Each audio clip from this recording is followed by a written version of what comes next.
Good evening. Hope all of you are doing well. Maseches Rosh Hashana, Daf Dalid. We are about 8-9 lines from the bottom of the page on Gimel Amud Beis. We have been learning over the last couple of days, and we're going to end this sugya today and start a new one about the Rosh Hashana for Malachim, that it is Aleph Nisan. The importance of this, as Rashi highlighted in the beginning of the Masechta, is that people would write on documents the fourth year of so-and-so's rule. So when does that turn, when's the birthday? Like, when do we look at that? So the answer is a line in the sand of Aleph Nisan. Then Rav Chizda came along and said, hold on, it's not true by all kings. It's only true by Yiddish kings, but by a Goyish king, we would say that it's Aleph Tishrei. So then says the Gemara, hold on one second. We're again 9 lines from the bottom on Gimel Amud Beis. Maskif lo Rav Yosef. Rav Yosef asks a question on this. Chada, first of all, the imkain, if what you're saying, kashu kroe ahadade, then we have a stira in psukim in regards to psukim, in regards to this idea about Tishrei for non-Jews and Nisan for Jews. First of all, dichsiv v'sheitzi beis hadina, this building was being built ad yom tlasa leyerach adar, into the third month, into the third yom tlasa, the third day leyerach adar, into the month of Adar. Dihi shnas shis lamalchus Daryavish malka, which was the 6th year of the king of Daryavish. So remember the months: Adar, followed by Nisan, and then says the Gemara, V'tanya be'osozman, at the same time Lashon Haba in the next year, Allah Ezra miBavel v'galuso imo. That next year, a beautiful historical moment where Ezra came up with all of the others who were exiled with him to come back, and then that was year 7 because we started out in Shis. Shnas Shis, and then in the next year was Shana Haba. And then you'll see 5 lines from the bottom, what month is that? Chamishi is Nisan, Iyar, Sivan, Tammuz, Av. So they came back in the month of Av. Hishnas Hashvis the Melech. If what you're saying is true, that remember that we said that Daryavish was a kosher haya. Daryavish deserved to be treated like a Yiddish king. But if Daryavish deserved to be treated like a Yiddish king, then he passed the month of Nisan. It started in Adar. One pasuk talks about Adar, and the next pasuk speaks about the end of the year in Av, and you have to pass Aleph Nisan. So if Daryavish is going to be treated like that kind of king, like a Jewish king, because he was a good guy, so then why over here does it say in the 7th year, V'imisa, if he's treated like a Yiddish king, where the Rosh Hashana for Malachim is Aleph Nisan, then Shnas Shmini Smi Boile, the pasuk shouldn't have said the 7th year. The pasuk should have said the 8th year. And that's question number 1. We're going to come back to that one at length. And furthermore, Midami, the 2 psukim aren't even related to one another. Hasam Koresh, Hacha Daryavish. One pasuk refers to this king as Koresh, and the other refers to him as Daryavish. So again, apples to oranges. How can you compare the king's year, one king's year versus another king's year? So says the Gemara in strange form, answering the second question first. Tana, says the Gemara, who Koresh, who Daryavish, who Artach Shasta. They are all the same person. Koresh, why was his name Koresh? Shahaya, Shemelech, Kosher Haya. Overarchingly, he was a kosher king. Wow. He was a kosher king. Artach Shasta, Al Shem Malchuso. Artach Shasta was basically the Paro language, right? It was the title of the king. Umashimo, his real name was Daryavish. Shimo, his real name was Daryavish. So says the Gemara, great, we answered question 2, Mikol Makom Kasha, but still the psukim haven't been resolved. Once you say that the psukim are talking about the same person, then we're stuck with assuming that he was not treated like a Jewish king, because Aleph Nisan was traversed from Adar to Av, Adar, Nisan. He should have changed to the 8th year of his king in the pasuk. Why does it still say 7th year? So it says the Gemara 2 lines from the bottom, and this will carry us for almost a full amud. Says the Gemara, Amar Yitzchak lo kasha, kam kodem shehechmitz, kan le'achar shehechmitz. We often talk about chametz as becoming a balgaiva, right? In Hashkafa, we talk about that every once in a while. Once a year, we have to eat matzah, which is the simple Jew. Chametz is the balgaiva. You're leavened, you're swollen, chest puffed out. So says the Gemara, he became chametz, he became leavened. He became a balgaiva. So says the Gemara, there were 2 phases of the life of Koresh / Daryavish / Artach Shasta. Is that his name? Yep, Artach Shasta. So sometimes he was good and sometimes he was bad. And when he was good, he was treated like a Yiddish king, and therefore the Rosh Hashana L'Malachim was Aleph Nisan. But when he was behaving like a behema, as we will soon see that he was, so then he was treated like a Goyish king, where his Rosh Hashana was changed to Tishrei. So says the Gemara, Maskif Lar of Kahana, Umi Hichmitz. Are you sure? Did he really turn bad? After all, the pasuk says, as we turn to the top of Daf Daled Amud Aleph, what do you need for the Beis HaMikdash? Says Koresh, says Daryavesh. Uvnei Torin, do you need birds? V'dichrin, do you need sheep? V'imrin, do you need rams? La'alon le'Allah Shemaya, that you can raise up to the Lord in heaven. Chantin, do you need wheat? Melach, salt, chemar, do you need wine? Umashach, do you need oil? Kemamar kahanai di Yerushalayim, whatever they say, you get. Lehu misyahiv lehem, that's what we'll give to them. Yom b'yom, every day, dilo shalom, and you're never going to run out. So what do we see? That he was a good guy. So how could you say that really he wasn't a good guy, that he was hichmitz, that Koresh slash Daryavesh turned bad? It seemed he was good. So says the Gemara, a very difficult answer. Amar lo Rabbi Yitzchak. Rabbi Yitzchak says back to Rav Kahana, who asked this question, Rabbi, hold on one second. Mitunach, from the burden that you just gave me, namely, from the question that you just asked, di lehon mehakrivin nichochen le'Allah shemaya. He was going to bring up these korbanos to Hashem. He was giving them animals. Umatzlan l'chayim malko uvnoi. But he was doing it in order to save the life of the king and to save his children. So therefore, he's a bad guy. I don't know. You ever walk around the Beis Medrash in the morning and you have people who come to ask you for money and they say tzedakah tatzal mimaves? It's the heartstring. We're all familiar with the pasuk. So is it so bad to give something with ulterior motives? Asks the Gemara 8 lines down or so on Daled Amud Aleph. Uman de'avad hachi lav me'al yusahi. There's somebody who does this. They give tzedakah. They do something nice because they want to live longer. It's okay. Maybe it's not the most golden of aspirations, but at least it's reasonable. Says the Gemara B'Atanya. After all, haomer sela zul tzedakah. A person gives a coin for charity. Bishvil sheyichyu banai. Bishvil sheyichyu bani, so that my son will live. Bishvil she'ezke balachaya olam haba. Raise it tzaddik gamor. Forget about the fact that we shouldn't have viewed Daryavesh as being hichmitz for his aspirations.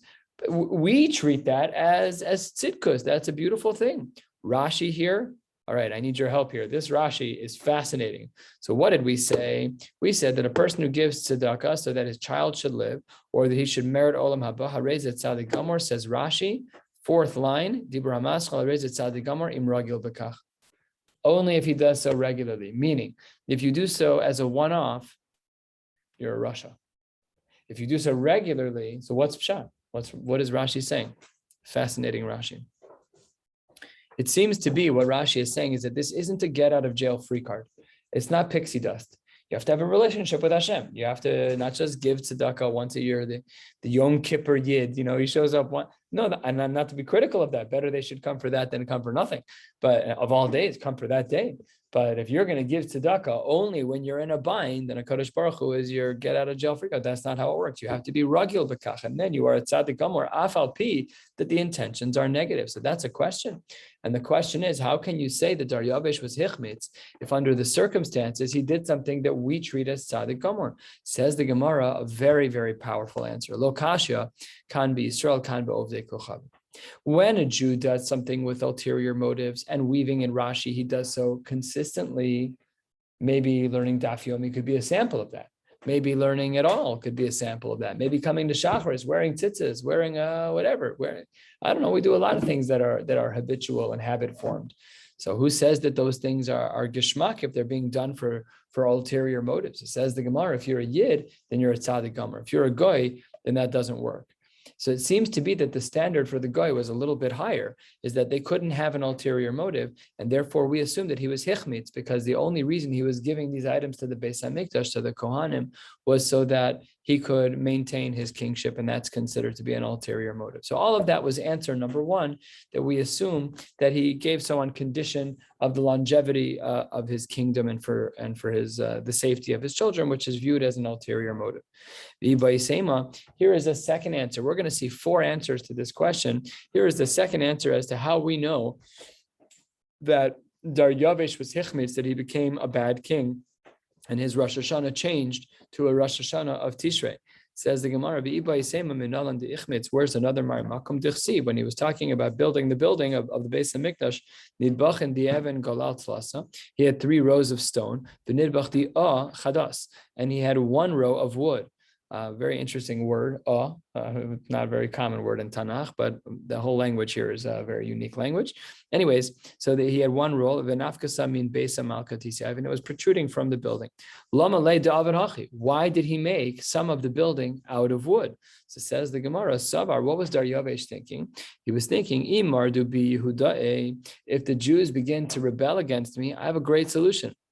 Light the building on fire. Because if you have the wood that's holding up the marble, then everything is going to fall down when the wood turns to ash. If they mess around with me, I'll light the building and everything's going to be fine. Says the Gemara.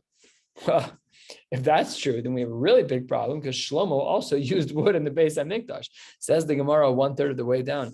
Atu Shlomo lo avad hachi. Didn't Shlomo also use wood? Vaksiv, the pasuk writes, Shlosha ture gazis v'tur kirusos arazim. He used cedar.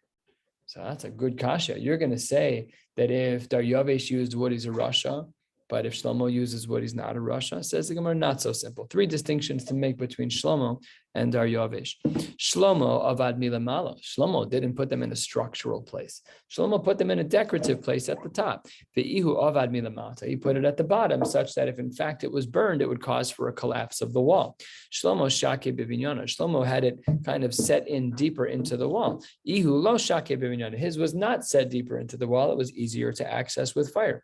Shlomo sadye besida. Shlomo coated the wood that he put there in seed, in lime or in some coating. Ihu, but Daryavesh lo sadye besida. So we see here that he wasn't such a tzaddik, that he had prepared for the scenario where the Jews would rebel against him, and under those circumstances, he would then burn the building down. So he's not a tzaddik. Answer number 3, and this is where things get a little graphic. The Gemara says, Rav Yosef v'itema Rav Yitzchak Amar minolan d'ichmitz mehacha. What does the pasuk say? The pasuk says, "Vayomer li hamelech v'hashegal yosheves etzlo." What is a shegal? So it says the Gemara, "My shegal, Omar Rabba bar lima mishmei derav kalbasa." It was a female dog with whom he was intimate. This is the Isser in the Torah of not being intimate with animals. So says the Gemara, Elameata, if that's true, then how do we understand if his shegal is really talking about a dog with whom he was intimate, then how do we understand the pasuk which indicates that a shegal would drink wine? That you would praise the God above, all of these beautiful kelim, the ant, you, and these rabbis or the great leaders, and your shagel, which we need to figure out what that means, and those who are with you, they were drinking wine. Dogs don't drink wine. So it says the Gemara, Shagel kalbasahi. If you want to say that a shagel is really a kalbasa and he's such a bad guy and this is bad, and the Mefarshim explained that even by a ben Noach there is an isser for this. And there's a beautiful vort on this, not to get into any modern politics, but the vort here of v'hayu the basar echad is that you should become a basar that's able to bring out a child into the world. So that's what some of the Mefarshim say is the reason why the Torah went out of its way by Mishkav Zachar to refer to it as To'eva, because you're making a decision with Mishkav Zachar to not further the generations. You don't have the right to do that. So that's where some of the commentaries come in with this language. Anyways, he says here, how can it be that you can say that this pasuk is saying that a shegal is referring to a kalbasa? Shegal kalbasa, he kalbasa bas mishtaya chamrahi.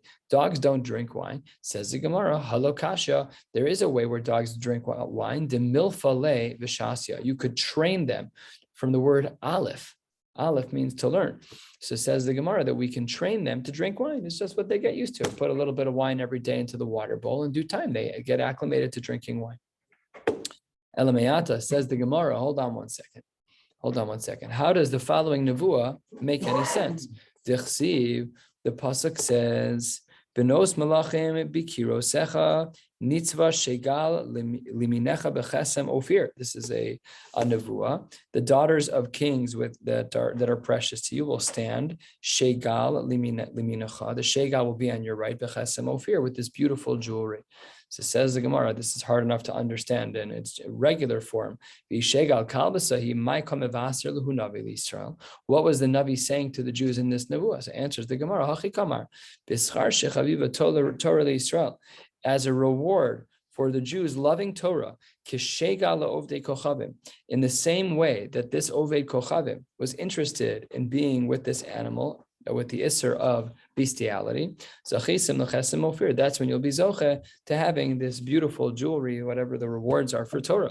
V'baisema, really, it wasn't talking about shegal as a kalbasa, as a dog, but rather la'olam shegal malkasahi. Really, it's just a queen. But v'Rabba bar Lima, but his own perspective, where he was the one who said it was kalbasa, so then he was of the opinion that he had a Gemara Gamir, he had a tradition that's what a shegal was talking about. Why would they refer to the kalbasa? Why would they refer to the dog as a shegal? He loved this animal as much as he loved his own queen. Inami, or really that's not the case. The reason why the animal was called a shegal was show shiba b'makom shegal, that the animal was placed where the queen would normally sit. So there was a chair that was set for the queen, and the animal would sit there. All of this is answer 3, which indicates for the third time over that Daryavesh did have a dark side, and therefore, while there were times where Daryavesh was a good king, and therefore his Rosh Hashana l'malachim would be Aleph Nisan, once he turned a corner, once he was hichmitz and became bad for any variety of reasons, as we've seen so far, then his Rosh Hashanah changed to Tishrei. Ibaisema, the last answer in this sugya as to why it is that we treated Daryavesh as first as a Yiddish king, and then lastly as a Goyish king, whereas Rosh Hashanah was no longer Aleph Nisan, but now Aleph Tishrei. So it says the Gemara, Ad kesef kikarin meya, he'd give silver in the amount of 100. Van chantin kurin meya, when it came to wheat, he would give 100. Vad chemar batin meya, he'd give 100 of wine. Vad batin meshach, when it came to oil meya, he'd give only 100 of wine. Umelach dilo kasav, he can give whatever he wants. So says the Gemara, this was a change because meikar below kitzutza. Initially, he would give without boundaries. He never gave only a fixed amount. V'hashta bekitzusa. So the Gemara says he clearly turned a corner. Okay, it's still good that he's giving, but he wasn't giving like he used to give, and therefore we assumed that he was hichmitz, that something bad happened, and he became a bad person. So that's why we changed his Rosh Hashanah l'malachim back to the Goyish date of Aleph Tishrei. So says the Gemara, no, v'dilma meikar lo havakim lebekitzusa. Vidilma meikara, maybe perhaps in the giving, lo havakim lebekitzusa. Maybe that's did I skip a line? Meikara below kitzusa. What? You're right. Yeah. Meikara below kitzusa, hashta bekitzusa. Oh, so says the Gemara, vidilma meikara lo havakayim lebekitzusa. Maybe in the beginning, when you're saying that he didn't have a fixed amount, it's just that he didn't know what amounts were needed. So he was giving exorbitant amounts, but he saw that there was so much extra. So in year 2, he gave a more reasonable amount. So he wasn't doing all the wasting. Says the Gemara, you're absolutely right. And this fourth answer is not a good indicator of his becoming hichmitz. Ela machvarta kiddeshaninan meikara. Rather, we should go back to the previous answers of answers 1, 2, and 3. Answer number 1 was that he had ulterior motives in what he gave. Answer number 2 was that he put in wood in the Beis HaMikdash. And answer number 3 was that he had an inappropriate relationship with an animal, and therefore we could understand why he was hichmitz, and therefore we could understand why sometimes when it comes to Daryavesh, it appears that his Rosh Hashanah l'malachim was Aleph Nisan like a Yid, and sometimes Daryavesh had the Rosh Hashanah l'malachim, which was like a Goy, which was Aleph Tishrei. That is the end of this very first lengthy sugya of a couple of blot in regards to the Rosh Hashanah for kings. And now we're going to move on to the next one. You don't have to flip back to the Mishnah. It said that Aleph Nisan was the Rosh Hashanah for kings and l'regalim. So says the Gemara at the 2 dots, 8 or 9 lines from the bottom of the page. Regalim bechad b'Nisanhu. Everybody knows on the Jewish calendar there is no holiday on the 1st of Nisan. Everybody knows that. So says the Gemara, b'chamisha ser b'Nisanhu. We know that the holiday there is on the 15th of the month. And if that's true, then I don't understand. Why would you say that the Rosh Hashanah for Regalim is that? Why don't you say that the Rosh Hashanah for Regalim is on the 15th of the month when it's Pesach? It says the Gemara, Amar Achiza, Regel Shebo Rosh Hashanah LeRegalim. It's the month itself that is treated as a Rosh Hashanah LeRegalim. Okay, but still, like, what are you trying to say? Lamai nafkamina, says the Gemara, nafkamina, lenoder lemekam ale beval te'acher. The difference is if a person makes a neder to bring an animal, and he is obligated to bring it by a certain time. Otherwise, he brings it upon himself an iser deoraisa val te'acher. Val te'acher is an iser deoraisa whereby a person makes a commitment to bring a korban and he misses the window in which to bring them. And what is the breaking point during the year for that? It's Aleph Nisan. And that's what the Gemara is talking about. That's why the Mishnah said that the Rosh Hashana for Malachim and Regalim is Aleph Nisan. It is speaking specifically about the Isser of Baal Ta'acher. And our Mishnah is Reb Shimon. Let's see where we see Reb Shimon's opinion. This is a brisa. I think we learned this brisa before. Yeah, I think so. And if we didn't, it's certainly very familiar in my head. I don't know where we did learn it at some point. It says the Gemara, our Mishnah must be like Reb Shimon. First, let's see the Tana Kama. Shita de Tanya, the Brisa writes in regards to the Isser of Baal Ta'acher, the Isser of committing to bring a korban and then not bringing it within its appropriate time frame. So it says the Gemara, Echad hanoder ve'echad hamakdish ve'echad hamarich. One who makes a neder, one who sanctifies, they give of their own, ve'echad hamarich, one who says, I'm giving a specific amount equivalent to person X. So then, kevan sha'avru alav gimel regalim over b'val ta'acher. The Tana Kama, which is not our Mishnah, the Tana Kama here says, once you traverse 3 regalim, any 3 regalim, so then the halacha is that you have violated the Isser of Baal Ta'acher, of not bringing your animal on time. Let's see our Shita. Reb Shimon Omer Gimel Regalim Kisidron V'Chag Hamatzos Tchila. Oh, this is our Mishnah. Our Mishnah is like the opinion of Reb Shimon that yes, you need to traverse Gimel Regalim to violate the Isser Deoraisa of Baal Ta'acher. However, it is only the count of 3 only starts when Pesach is the first of them. So that Aleph Nisan is the line in the sand. V'chein hay Reb Shimon ben Yochai Omer Regalim Pamim Gimel Pamim Dalid, Pamim Chamisha. There were times that a person who made a commitment would have to bring their korban within 3 regalim, sometimes within 4, and sometimes within 5.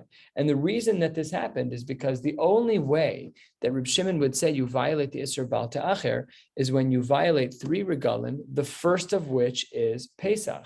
So let's say you make a commitment by Sukkot. So what's after Sukkot? Pesach. So if you make your commitment before Sukkot, then you're going to have 4 regalim Sukkot because the count doesn't start then. And because the count doesn't start then, so therefore you have to wait 1 regel. So you get the regel of Sukkot plus Pesach, Shavuos, Sukkot, then you get 4. That's what the Gemara details out over here. Ketzad, 3 lines from the bottom on Daled Amud Aleph.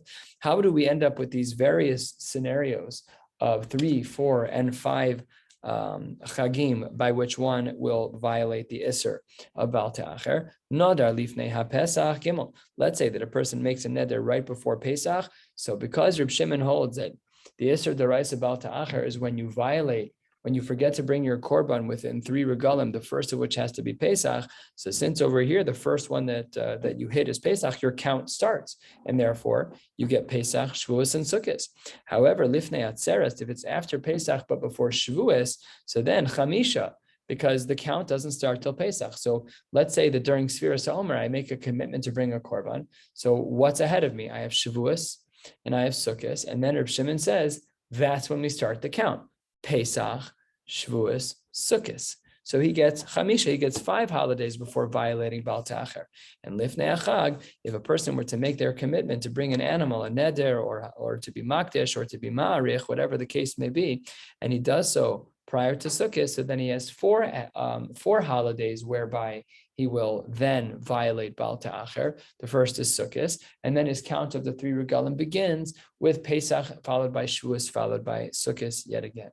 Now we're going to see another brisa. Some of the shitas are similar and some of the shitas are different. And then we're going to analyze each of the shitas, again, all in regards to the Isser of Baal Ta'acher, the Isser of committing to bring a korban and then not doing so on time. Baruch atah Adonai Eloheinu melech haolam shehakol nitiyeh bidbaro. Amen. Says the Gemara, 2 lines from the bottom on Daled Amud Aleph, Tanu Rabbanon. The rabbis have taught us in a brisa. All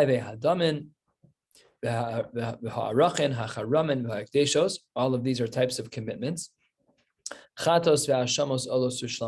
types of korbanos. All of these halachic areas. On the top of Daled Amud Beis, the list continues. In all of these cases, the Tana Kama writes, Kevan sha'avru alein shlosha regalim over Baal Ta'acher. This is very similar to the sheets of the Tana Kama in the previous brisa, where any 3 regalim that you pass by, that is when you will violate the Isra Baal Ta'acher. Reb Shimon Omer, and we already know what to expect from Reb Shimon. We saw him in the last price as well. Shlosha regalim kisidron. We are talking about violating the Isra Bal Ta'acher after 3 regalim. However, it's only when V'chag Hamatzos Tchila. We saw that already in the previous brisa. Here's a new shita. Reb Meir Omer Kevan Shavar Alein Regel Echad over Beval Ta'acher. This is the most machmer shita that we've seen so far, which is that if a person traverses even one single chag, no matter what it is, either Pesach, either Shavuot, it doesn't matter, Shavuos or Sukkos, you will violate the Isra of Bal Ta'acher. One should be very careful. Amir Hashem will have the opportunity to bring the Dharma and the Davos. And when we do, we have to be careful about the halacha of Bal Ta'acher. It's an Isra Dorai, so we have to make sure that if we make a commitment that we bring it. There are halachic applications of this.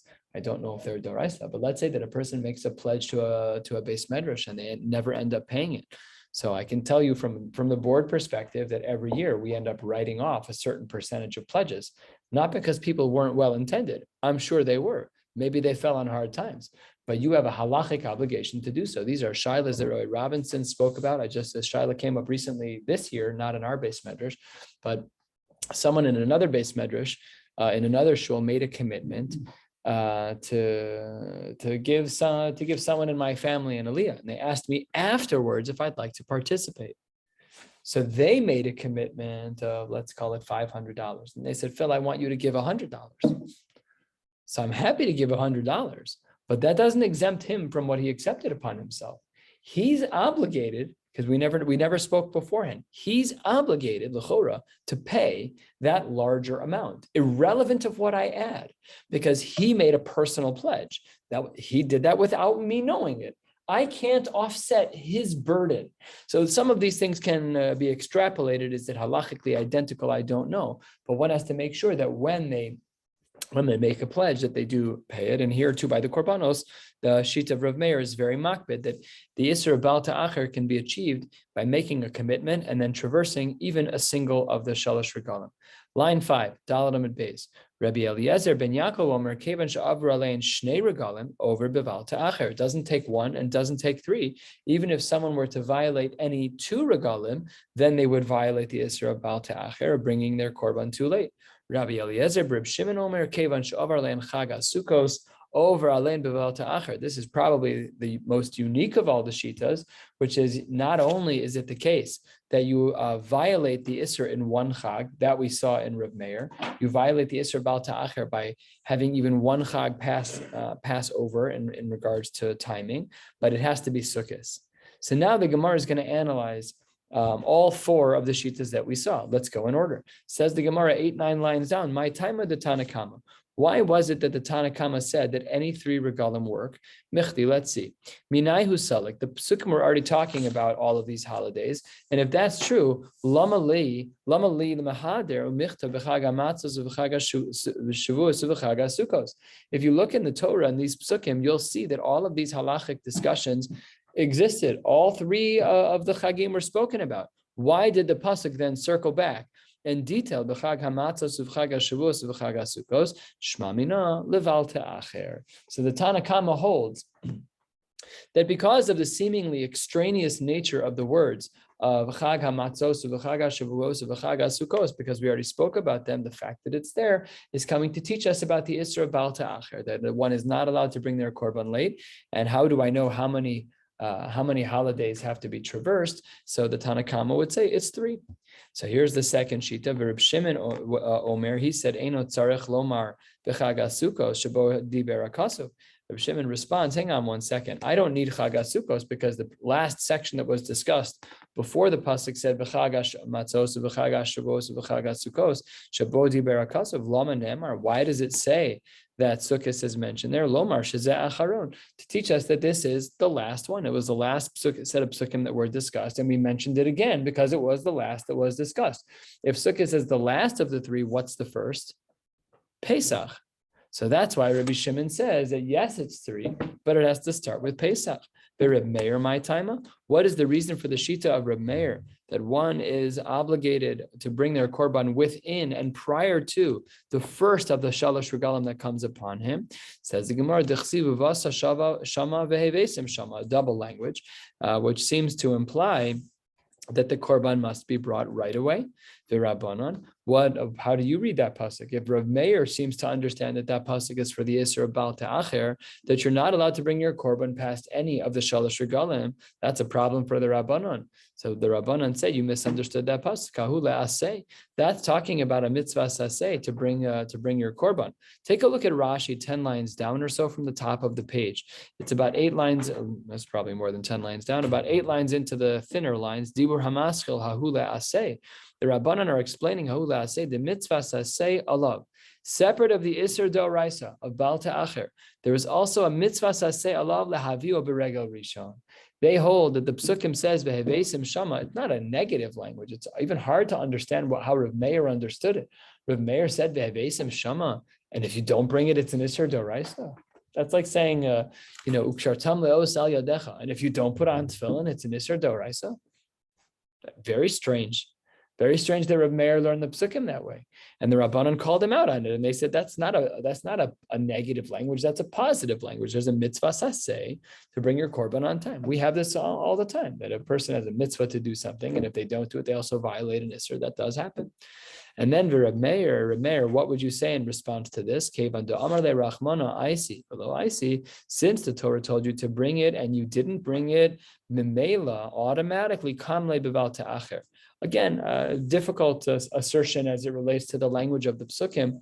Typically speaking, when we see a lo sa'aseh shebetorah, it has the word lo or some type of negative word in there. It's very rare for there to be a positive language in the Torah, which would then lead to an isser deoraisa. But that is how Rav Meir, in fact, understands it. A little bit more than a third of the way down, on Dalet Amud Beis, says the Gemara. We're going to go to the top few lines on Hey Amud Aleph, and the Gemara continues. What about the Shita of Rabbi Eliezer ben Yaakov Ma'itaima? What was his Shita? Rabbi Eliezer ben Yaakov. Let's see, what does he say in the Mishnah there? Rabbi Eliezer ben Yaakov says that it's 2 regalim. Where did he get to that? The word seems to be plural, and plural we always look at in the minimal form, unless we have a reason to do otherwise, which is that in the minimal form we see that it is a minimum of 2. Well, what about the plural nature of this word? Maybe you should also say 2. Why do you say 3? So answers the Gemara halfway down. Rabbi Yonah. This plural language of Moadim is for Rabbi Yonah. The Amar Rabbi Yonah, Hukshu kol Moadim kulam zelazeh. All of the korbanos musaf of all of the chagim are connected to one another. They have a tzad hashava shebehen a common denominator. Shekula mechaper al tumas mikdash v'kodashav. We saw this idea earlier in Shas, don't remember where, that the korban musaf is mechaper on tumas mikdash v'kodashav, on any types of tuma that take place in the Beis HaMikdash. Lastly, in the Mishnah, Rabbi Elazar b'Reb Shimon Ma'itaima, Rabbi Elazar b'Reb Shimon was of the opinion that only if it passes over Chag HaSukkos will you violate the Isser of Baal Ta'acher. Says the Gemara Ma'itaima. The Tanya, the Brisa writes, Rabbi Eliezer b'Reb Shimon Omer lo yomar Chag HaSukkos shebo diber HaKosov. We saw this mentioned earlier by another Mar Makom, that why does the Torah have to speak about Chag HaSukkos under any circumstances? The previous psukim were just talking about Chag HaSukkos. Lama ne'amar. Lomar, that is to say, Shezek Gorem, that this holiday of Sukkos leads to the Isser of Baal Ta'acher, and that is how he understood it. And then the Gemara asks not an implied question, a question that is based on inference. Rabbi Meir, Rabbi Elazar ben Yaakov, the two of them, Hai b'chag hamatzos uv'chag hashavuos uv'chag hasukos my darshube. What is it that they see would be the need for the pasuk of chag hamatzos, chag hashavuos, and chag hasukos? They don't seem to have any use for it. And it is extraneous because the previous psukim are already speaking about all of these holidays. So why then did the psukim repeat, almost encapsulating in short form, b'chag hamatzos, b'chag hashavuos, b'chag hasukos? Why is that? What do they do with those psukim? So it says the Gemara, my darshube, the Gemara answers 3/4 of the way down. Rabbi Elazar Amar Rabbi Oshia. To Amar Rabbi Elazar Amar Rabbi Oshia, minayin le'atzeres sheyesh la tashlumin kol shiva. How do we know that by Shavuos that one has 1 week to bring the korbanos if they didn't have the chance to bring it on the day of? As we know, there were millions of people trying to bring korbanos. Remember the discussion we had many moons ago about Agrippas Hamelech was trying to count, and did they take kidneys? Couldn't be kidneys. It's just so many kidneys, but it was 1.2 million animals, a ridiculous number of animals. So how can you get everyone on Shavuos by Shacharis, by Musaf? Everyone's bringing a korban. It's impossible. So the Gemara says, we know that there was a Tashlumin period that allowed for one to bring a korban even later. So that's what the Gemara says is as to why, according to Reb Meir, and according to the other Shita, who was the other one, Rabbi Lazar ben Yaakov, that's why the pasuk said what it said. How do we know that when it comes to Shavuos that one has a week to bring their korban? So it says the Gemara, Talmud b'chag hamatzos u'b'chag haShavuos u'b'chag haSukkos makish chag haShavuos l'chag hamatzos. We see that there's a comparison between Shavuos and Pesach. Just like when it comes to Pesach, there's Tashlum in all 7 days. Therefore, we would extend over to the world of Atzeres that by Shavuos that it also has a week. Says the Gemara. Okay, that's cute, but you forgot one of the holidays. You made a hekesh between two holidays, between Shavuos and Pesach. What about Sukkot? The Likesh, says the Gemara, 8 lines from the bottom. Likesh l'chag Sukkos. Maybe we should have said Sukkot is a day longer because Shmini Atzeres is attached at the other end. Maybe we should have said that we should compare Shavuos to Sukkot. Mala halon shmona, just like by Sukkot we have 8 days, not 7 like we do by Pesach, but we have 8 days to catch up on our lost korbanos. Afkan shmona, so too by Shavuos. Says the Gemara, we can't say that. Shmini regel bifnei atzmohu. We can't say that, because the additional day by Sukkot is not Sukkot, it's really a different chag. Says the Gemara, Shmini regel bifnei atzmo. When do we say that it's considered a regel bifnei atzmo? Le'inyan pazar kashav. I think this is the 3rd time we've seen this. Pazar kashav is an acronym of the differences between Sukkot and Shmini Atzeres. How does that read? It's pious, zman, regel, korban, shiur, and bracha. Okay, so we've discussed this before. Pious, they have a new lottery for Kohanim. Zman is the bracha of Shechiyanu. And regel and all, we don't have to go through all of them. Now, Rashi details them, all of them, in a very lengthy Rashi of Pazar Kashav. You can look at them. In my Gemara, all of the acronym words are actually highlighted in black. So you can have a look there. But the point is, says the Gemara, that it's only, when do we say that it's a regel bifnei atzmo, that Shmini Atzeres is distinct from Sukkot? That's only in regards to Pazar Kashav. 4 lines from the bottom, last of the short lines about Le'inyan Tashlumin, Divrei Akol Tashlumin Derishon, who everyone agrees that it's allowed. Ditnan, as the Mishnah writes, Mishelo Chag Yom Tov HaRishon Shel Chag, Chogeg Es Kol HaRegel V'Yom Tov HaAcharon Shel Chag. Everything is included. So then says the Gemara, a little bit of a difficult answer. The Gemara says, Tafasta Meruba Lo Tafasta. Tafasta muat tafasta. You tried to grab too much. To make the comparison between Shavuos and Sukkot with Shmini Atzeres, asking for 8 days of Tashlumin, that's too much. Tafasta meruba lo tafasta. Tafasta muat, however, to make the comparison between Shavuos and Pesach, that is more reasonable, and therefore that is the case. Ella, lamai hilchasa kasvei rachmana l'chaga sukkos. So if your comparison is right, that the reason, according to Reb Meir and Rabbi Lazar ben Yaakov, that the reason why we have the pasuk of Chag HaMatzos and Chag HaShavuos and Chag HaSukkos is to teach us how many days there are of Tashlumin by Atzeres, by Shavuos, and we learn it from the world of Pesach. But then why do we even have the words of Sukkos? You said we can't learn from Sukkos because Tafasta Meruba Lo Tafasta, to grab onto too much, to try and take the bigger of the options, the 8 days of Tashlumin, we're not allowed to learn from Sukkos. So then why have the psukim by Sukkos? Says the Gemara, according to this approach, we have an extra phrase, which is Chag HaSukkos. So answers the Gemara, we need to make a comparison still between the world of Sukkos and the world of Matzos. Ma Chag HaMatzos ta'onlina, just like when it comes to the mitzvah, I should say, when it comes to the Chag of Pesach, there's an obligation to sleep over in Yerushalayim. Chag HaSukkos ta'onlina. The same is true when it comes to Sukkos. And how do we know that by Sukkot, that by Pesach this is the case? Because the pasuk says, and with this we'll close, Ufanisa v'aboker v'halachta l'ohalecha. So this whole Amud has been speaking about the Isser D'Oraisa of Baal Ta'acher, and we spoke about at least four different shitas about Baal Ta'acher. Is it any 3 regalim? Is it 3 regalim only starting with Pesach? Is it only 1 regel? Is it 2 regalim?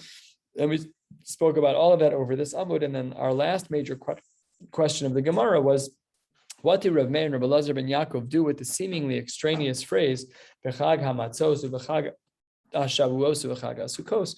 And we answered that two of the three phrases, the one about Shavuos and Pesach, are to teach us about the days of Tashlumin for Shavuos, and the one about Sukkot teaches us that the one about the pasuk about Sukkot teaches us that there is a requirement to sleep over in Yerushalayim on Sukkot, just like there is by Pesach. We'll stop right here, 3 lines down on Ham and Aleph. Today is Wednesday. So tomorrow, Mir Tashem, will do a blot and a half, getting to the bottom of Vav and Aleph. Wishing you all a beautiful night.